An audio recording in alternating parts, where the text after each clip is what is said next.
Now, for those of you that don't know about Sonic Rangers, let me refer you to my last video on the Sonic topic and go watch that, then come back here, all right? Don't say I didn't warn y'all.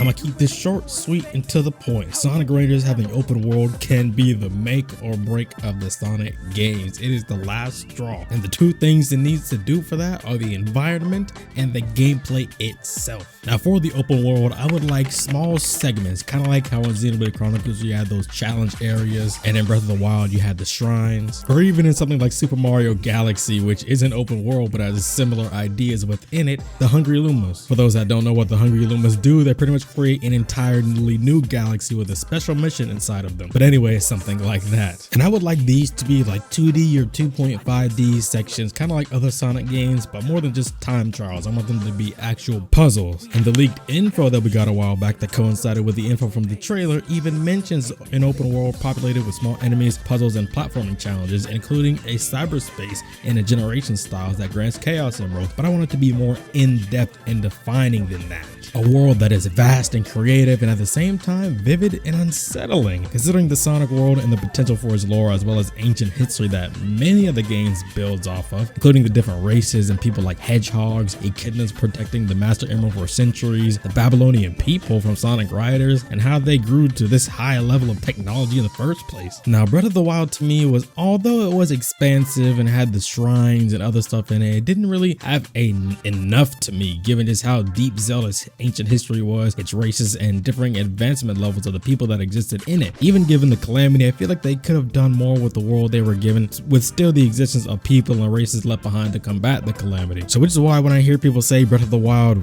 reshaped the open world genre forever, really, I don't necessarily agree to it. It just capitalized on some old concepts in a good way, in a way that's different because it's Zelda, you know? But anyway, getting to actually hunt and explore the ruins of this world of the past, where all we get is mystery for now, and maybe you could hold the foreshadowing to future events and games for Sonic that you want to make into the future. Stuff like that is always sick because it gives you things to really think about and question and theorize about. And there seriously needs to be a sense of urgency in the world to push you to want to pursue side quests and events and see the world around you just as much as the main story, so it doesn't feel empty and pointless. And don't just throw them in there casually, but craft the story around such a concept so you can truly make a Sonic open world environment work really well. And even just fun sections, you can literally have a section in the world where you take care of the challenge you find and rescue in the world, and make a whole separate Sonic Adventure 2 like Child Garden section. Fun, new, mysterious, creative, enjoyable, replayable, all those things, all of which can be done in an open world environment and not feel empty and dry. And the second biggest thing being the gameplay, things to really give it more life, more versatility,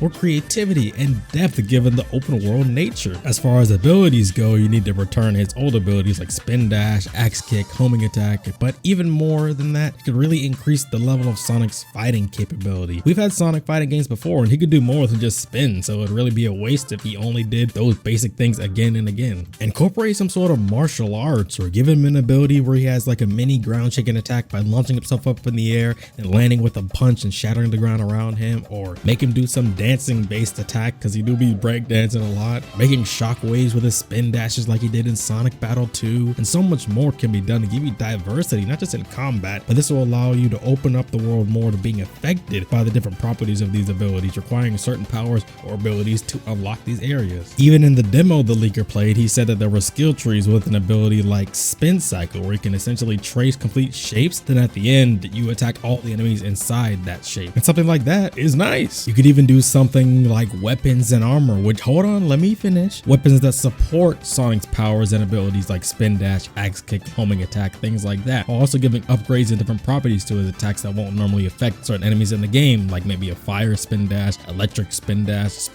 that does more damage, but it takes longer to charge, a certain type of breakdancing attack ability that creates wind around him, punching attacks that do very little damage, but they stun the enemy. You know, you can get creative with it. This way, enemies don't just get killed or get destroyed by just the same old things over and over and over again to make it boring. These things can help diversify the gameplay, make it more intensive, make it more interactive, and create different sequences that you don't really get to see in other Sonic games. And I know Sonic is a fast character, but you can still have the speed of him in the sequences of the battles. And because Sonic is so fast, you really have to make the world big, which is why I recommend stylistic battles, mainly on top of making the enemies not so easy to beat, but pretty much in opposition to what the leaker of that demo that he tested. I like an interactive movie-like cutscene battles like you have in Kingdom Hearts, where you get to do the reaction commands and it's like you're watching a cutscene at the same time. Basically deep battle sequences that liven things up and utilize just how big the world really is. Use up the space you got. And finally, something that'll really get people into the gameplay is cosmetics. Cosmetics in games go a long way. I'm talking super simple stuff or just cool stuff to make you look more adaptable instead of the same old basic Sonic, and not on some Sonic Forces type beat. I'm talking something like a Tails hat, Knuckles glove or full outfit, some special gear for Sonic that'll change the look of his gloves or even his shoes, or even the visual aura and glow effects on his spin dashes and other attacks. And because of the prior armor point, do something like Xenoblade Chronicles Definitive, where you can change your equipment and the stats of it, but also change the visuals separate from the equipment, so you can have the best of both worlds. Stats of one set but looks of another. Even if callbacks to past games like Sonic and the Black Knight, where you have the gloves or just the armor, an emerald skin swap like the guy from Sonic Battle, maybe a rideable extreme gear from Sonic Riders to make traversing differently because they can match his speed, or just make him hold it or have it follow him outside of battle. So many different things for cosmetics, and people will pay extra money for DLC for that type of thing. Keep it simple, keep it clean, but 2 sections like this focusing on the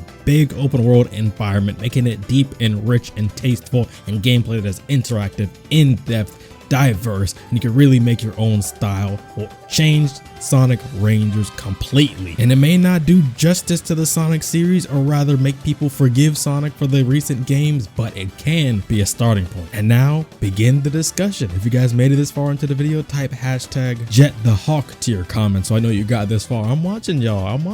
And let me know what 2 major things, only 2 major things about the open world and the gameplay each that you think can transform Sonic Rangers into a stellar game, period. Thank you all for watching. Check the links in the description to my Twitch and Twitter, exclusive streams on Twitch, by the way. Subscribe to the channel if you haven't already. Hit the like too. Thank you all for watching. Appreciate you coming out. See you in the next one.